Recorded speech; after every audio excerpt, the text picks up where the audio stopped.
Say that shit again. Yeah, I don't remember what I was saying there a minute ago, All right, dude. damn it. I was talking some jibber jabber. All right, now justify what the fuck you just said.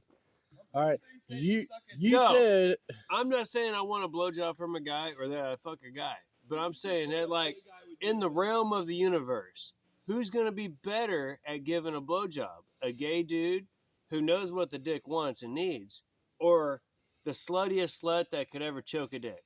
John, you're fucked up, dude.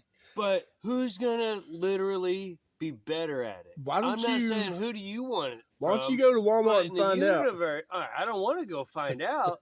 I'm just asking. This is two guys with a lack of